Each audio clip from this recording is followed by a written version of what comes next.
Hi, my name is Nicole Dormy, and today I'm going to talk about some autism tools that can be used in a developmental disability, serving grades pre-K through fifth grade.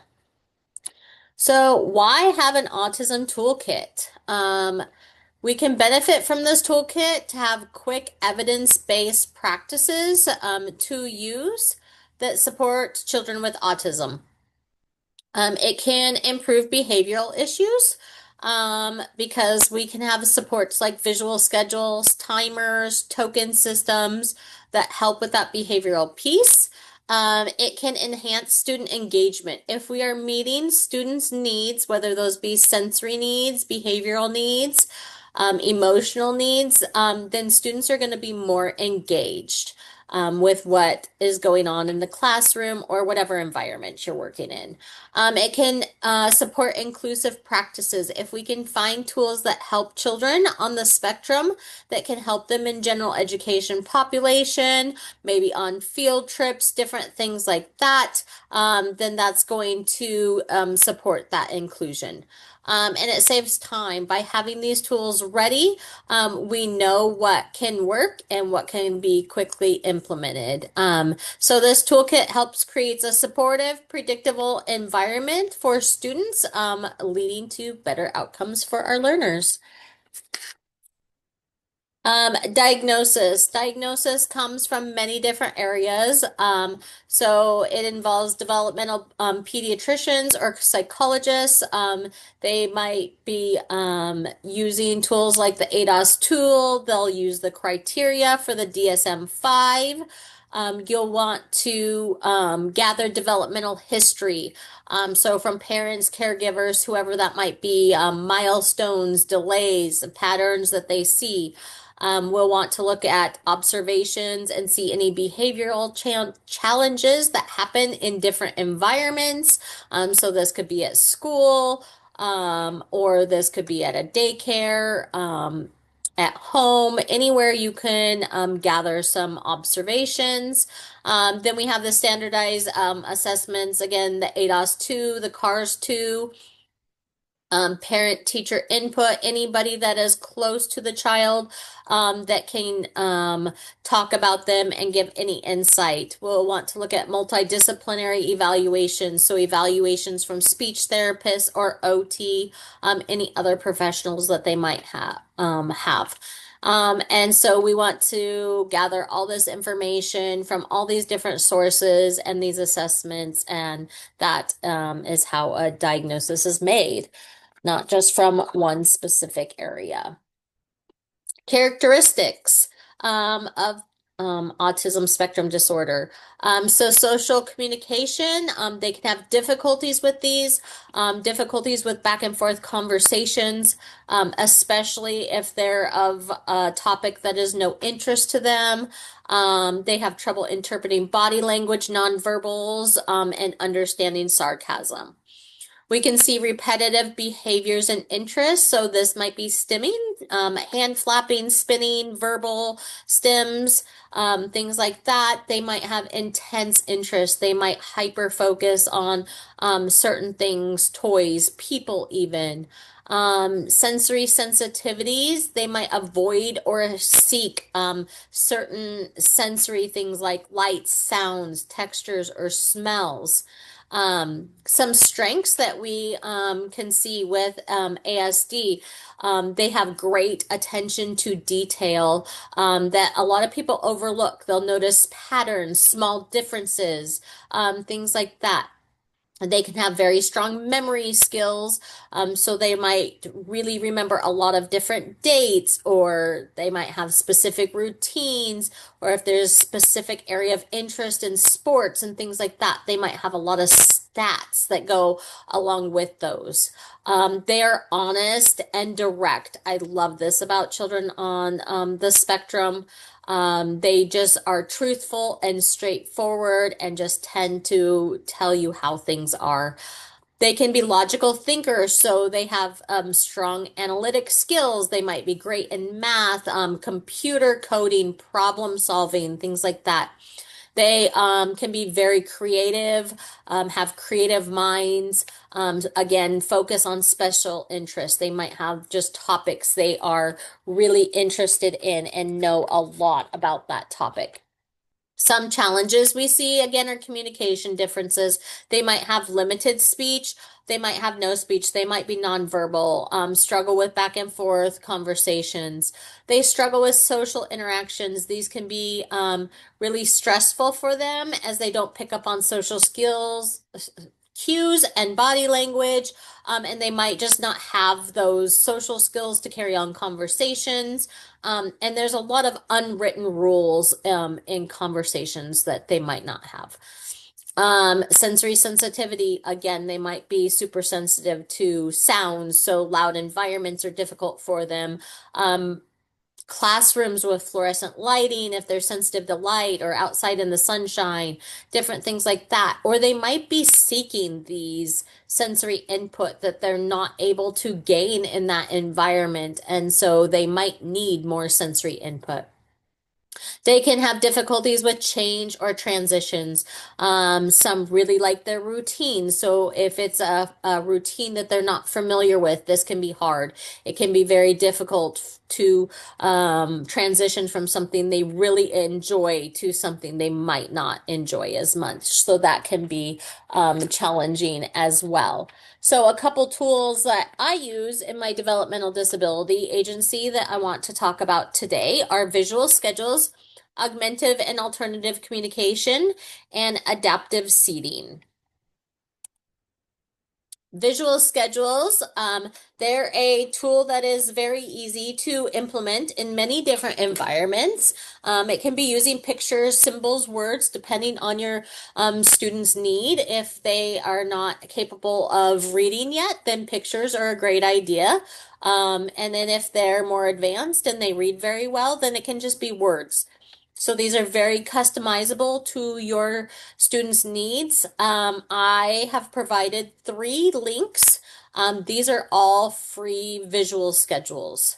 Um, Tools in our classrooms, agencies, things like that can become very expensive. So when able to, I like to use free resources. So there's 5 free visual schedule templates on this first one and then how to use them as well. And then I found a free resource on Teachers Pay Teachers as well for a free visual schedule. And then these are free, 20 free printables that I found as well.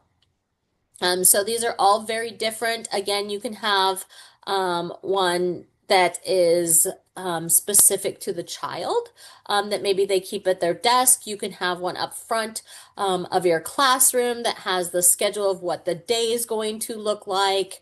And then you can have even a first then that's very specific. First we do this, then we do that.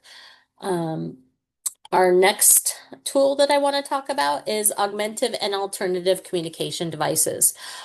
These are great tools to give students a voice. When children have trouble communicating, it typically results in behavior because behavior is communication. When they are in behaviors, they are trying to communicate something to us. So if we give them these tools, we can see behavior reduction as well. This first one is one you can get on Amazon. It's the Go Talk 20. And I personally have never used this one, but I've heard some good things about it, so I included it, and it's easy to get off of Amazon. The next one I included is a TD Snap app. Now you need to have an iPad or a device that you can download this app onto, which can be expensive. But if you have access to those, like I do at my agency, then this is a great program. I work with a lot of speech therapists. This comes recommended by them. And then also a lot of times when the child is able to get an AAC device through insurance, such as Medicaid or something like that, it's through a speech therapist, and a lot of the ones we work with use TD Snap. So we've incorporated that into our agency. And so it's $4.99 a month for that app. And again, this can help the kids communicate with peers and teachers, their needs, their wants. and this can make behavior reduced. And then the next one I want to talk about is flexible seating. Um, Flexible seating is especially helpful in classrooms, but I also use it in my developmental disability agency. We have both of these in my agency, and it helps meet sensory needs, self-regulation. When a child's regulated, they have more focus and engagement. So again, these things go hand in hand. The wobble seats are great for a kid that needs that movement, a lot of movement. Um, they are a little more expensive, $84.99. So we have a few of them in our agency. Not every child has access to one. The wobble cushion are great also for kids that just don't really want to sit still in that seat and kind of, but not as much wobble to it. We also have a client of ours that seeks a lot of sensory input through his feet. And so we actually put this wobble seat on the floor under his feet, and he's able to just kind of keep his feet moving, and seek that sensory for his feet. So they're versatile in their use, as well. Some questions. How should visuals or how often should visual schedules be updated? So visual schedules should be updated daily. So we want to have any changes that are going to be in that schedule. So if there's an assembly that day or something different is happening that day, we want it to reflect in the schedule so they know what to expect and reduce anxiety. And then that change isn't so unexpected for them. Can schedules be used in unstructured environments? Absolutely. Students can have individual boards, like first then boards, that let's say you're having a field day, and the schedule is going to look a little different, and you can set that up. So first we do this, then we do that. It can be changed very easily, but still gives them that enhanced predictability. AAC questions. How are students taught to use AACs effectively? So we want to do this by modeling how we use it, pair it with spoken language. I want crackers, and you hit the cracker on the AAC device. Or if the student is needing a break, you hit the break button on the AAC device and looks like you need a break, and just model those things. They typically pick up on them very quickly. How is the AAC integrated into a classroom? AACs can be used throughout the whole entire day. They can be used at greetings in the morning. It can be used in group times. It can be used to answer questions in the classroom, request breaks, talk with peers, request to play with people at recess. So you can use this all day, every day.